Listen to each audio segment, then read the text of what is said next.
All right, Shalom. First and foremost, I want to give all praise, glory, and honor unto Yahweh, Bahashem, Yahweh Shai, Bahashem, Harakah HaKodash. And double honors unto the apostles and elders of GMS Great Millstone. And a sincere Shalom to Yakim, bringing out this word in diligence and in truth.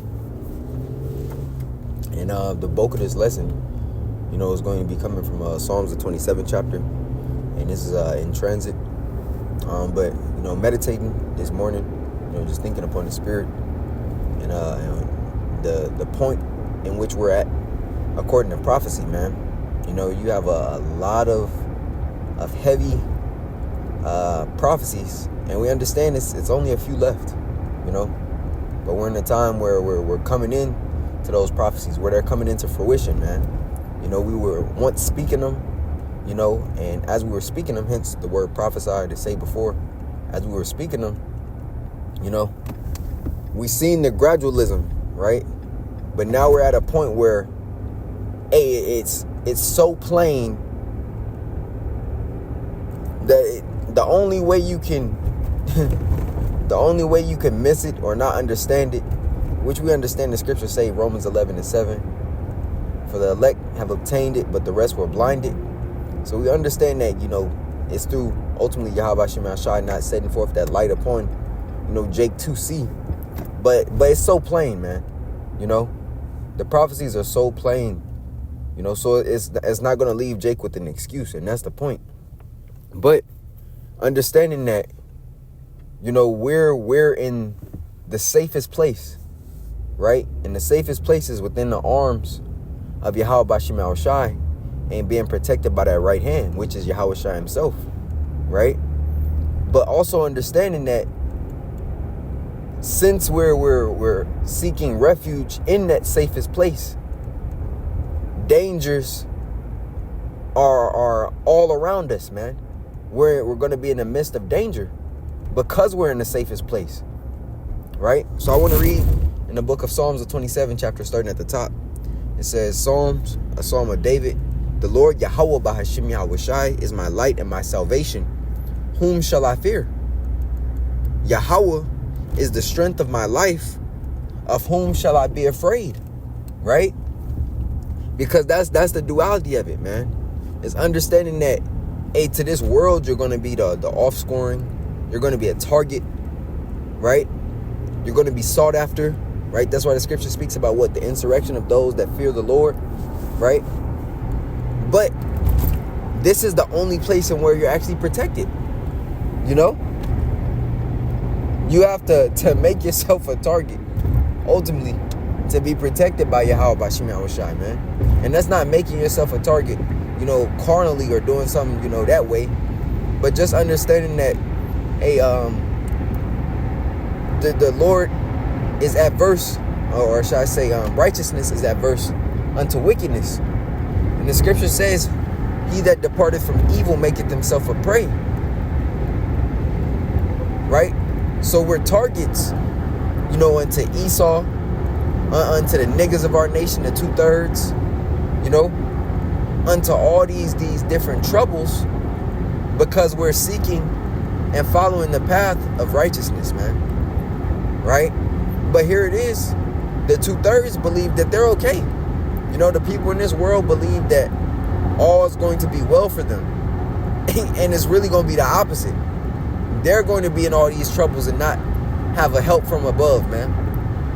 Not have a hand to guide them, to protect them. They're not going to have the angels to encamp around them when all hell breaks loose. All odds seem like they're stacked against us.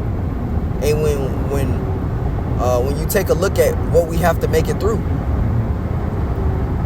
But that's not the case. Because the scriptures clearly tell us, right? Who have trusted in the Lord and was confounded, right? Or who that put their hope and trust in him was forsaken. And the answer is none. So that saying, and Elder Yashawamba says it a lot. He said we gotta take back our sayings from these Christians, man, and actually understand it and live through it, right? The saying, let go and let the Most High, let Yahweh, man. Let go and let God, so to speak. And understand everything is already written. That's one of the things that I've been trying to drill in my spirit and my mind, man. You know, asking the Lord to drill in my spirit and my mind. This is already written. The victory is already won. Right? It just has to manifest physically. But the W is already won, man.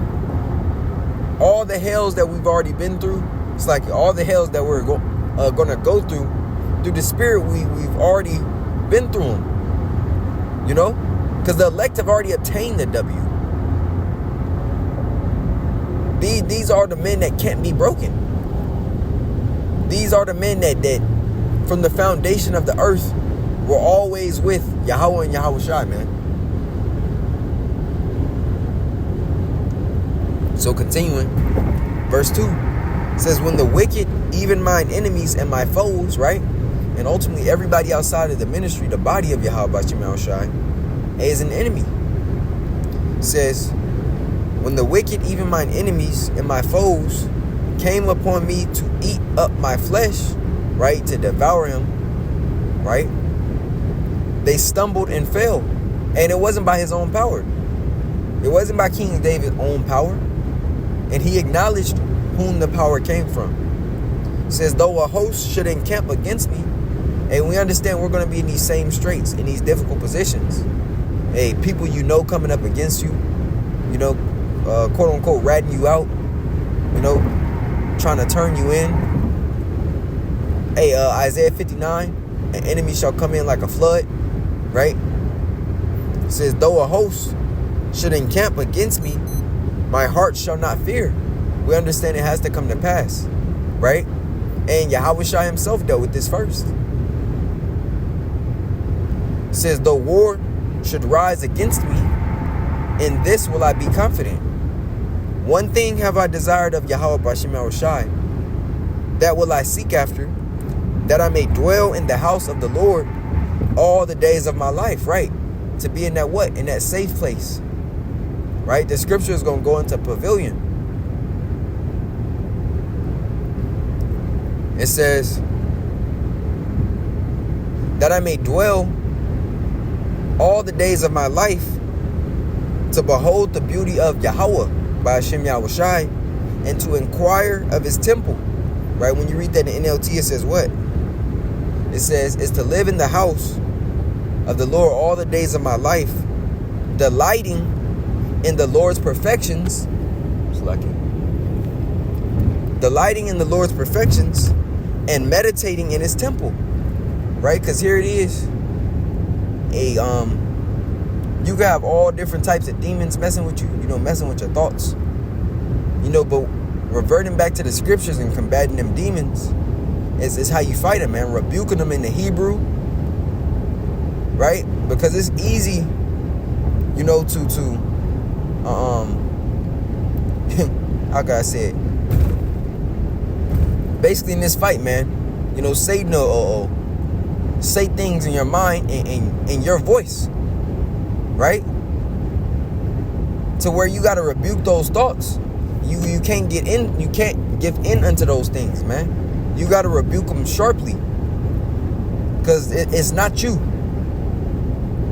But you can fall into that you know, that space where it's like, oh snap, like, wait, is it me? You know, am I tripping? What's going on? You gotta fight that, man. So it's imperative, you know, to meditate upon these scriptures, meditate upon the victory, man. You know, because all is against us here. All. You don't even have peace in your sleep.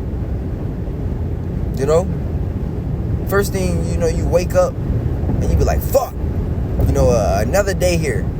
Another day I gotta get up and go to work, go bust my ass, man, to be, you know, not to live, but just to stay in the motions, right? Continuing, it says, for in the time of trouble he shall hide me in his pavilion, right?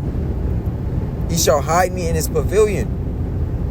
And that pavilion is a place of security. right? It's a defense. It says, in the secret place of his tabernacle shall he hide me. He shall set me upon a rock. And who is that rock? Right? It's the same rock that was with David, King David, when he slew Goliath. Right? It's that same stone that was thrown at the feet of the image in the book of Daniel, the 2nd chapter. Right? That's Yahweh Shai, man. That's Yahweh Shai. So he shall set me upon that rock. And that's who we seek to please. That's who we seek to impress and stay within, man. The bridegroom. It says, and now shall mine head be lifted up above mine enemies round about me. Therefore will I offer in his tabernacle, sacrifices of joy. I will sing, yea, I will sing praises unto the Lord Yahweh Ba'Shem Yahushai. And here it is, man. You have men who are telling you, that you shouldn't be calling upon the names of Yahweh Ba'Shem Yahushai. That they scorn. I scorn. Right? You say he's scorned upon the men that call upon that name, man. So in that day, who are you gonna call on? In that day, who are you gonna seek to help you? Because you openly stated, right? Speaking of Bishop Nate, he openly stated that he basically rejects those, or is against those who are calling upon that name, who are exalting it. We don't have no other escape plan, man. We can only call upon Yahweh Ba'Shem Yahushai. You're helpless if you don't have a power, man. A worm, and that's why I love that scripture, Jeremiah, it's like Isaiah 41, where it speaks about fear not, O Jacob, thou worm. Because that worm is that defenseless creature, man. And it can only get what? Protection by digging deeper within the soil. It understands that what? All the elements are against it. All the creatures, the predators are against it. It can only be, it can only continue to live if it has if it's rooted, right? That's the only way that worm can continue to thrive, man, is by sinking deeper within what's around it. And not in terms of of foolishness or madness, but comparing it back into the lives of the men of Yahweh Ba'Shem Yahushai. It's being rooted within the word, man, in the wisdom, in the power of Yahweh Ba'Shem Yahushai. That's the only way, right? And we're those worms. Understanding that we're completely vulnerable here, and without the grace of Yahweh Ba'Shem Yahushai, that's why the scripture says what? It is of the Lord's mercies that we're not consumed. Because you don't have no power. You don't have no power, man. You can't save yourself. Right? So you have to be in that state of vulnerability in order to be saved. What would you need saving for if you weren't in a place of danger? That's essentially what the scriptures or the life of the elect are about, man. What would you need saving for if you weren't in a place of danger? And it's obvious that we're going to be in that dangerous place, man. But it is what it is. The Lord's hands is not shortened that it may not save, as the scriptures tell us. Here it is. Miracle after miracle after miracle has been done for our forefathers, right? And they were in the times of trouble. But does not the scripture describe these times as a time of trouble that was never upon the face of the earth? So how much more saving and miracles have to be done in these days? Understanding that this is the last hell. This is the last time he is going to be able to ever mess with us, or persecute. Last time the 2/3 will ever be in that position to harm or persecute So the Lord he has to give forth great deliverances, miracles. Right? So that's the point, man. I'm going to read one more verse and I'm going to close out. Slack it 1 second.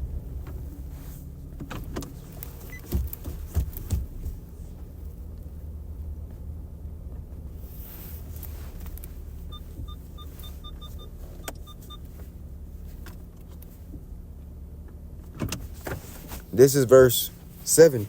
It says, "Hear, O Yahweh, when I cry with my voice, have mercy also upon me and answer me." Right? Because you need to be able to cry out. Hey, does not. And when we always go into the book of Deuteronomy 22, hey, Esau is trying to seize us. You know? He's trying to seize who? The woman of Yahweh Bashim Yahushai. So to be found not guilty, right? You have to do what? Cry out. You have to cry out, man. It says, "When thou saidest, seek ye my face, my heart said unto thee, thy face, Lord, will I seek. Hide not thy face far from me. Put not thy servant away in anger." Right? Don't reject us. Thou hast been my help. Thou hast been my help. Right? So it's not some new, deliverance, so to speak. It's not some new occurrence. Through all the trials and hardships that you've been through, the Lord has been there. He always has. Right? "Leave me not, neither forsake me, O Yahweh, power of my salvation." Matter of fact, I'm going to jump down to 12. I could read it all, but I got to go. It says, "Deliver me not over into the will of mine enemies, for false witnesses are risen up against me, and such as breathe out cruelty." And that's these people, man. Esau, Edom, is going to send us forth before, as the scriptures say, governors, princes, kings, right? But that's not our end. Our end is going to end in victory, man, and being caught up. So that's the point. Not to make the lesson too lengthy, but just to give some exhortation, man. That we have to be in these straits in order to be saved. But Yahweh Bashim Yahushai will deliver. So that's the point. Lord willing, the lesson was edifying unto the body. I want to give all praise, glory, and honor unto Yahweh Bahashim Yahweh Shai Bahashim Harakah HaKodash. A double honors unto the apostles and elders of GMS Great Millstone. And a sincere shalom to Yaki in bringing out this word in diligence and in truth. Shalom.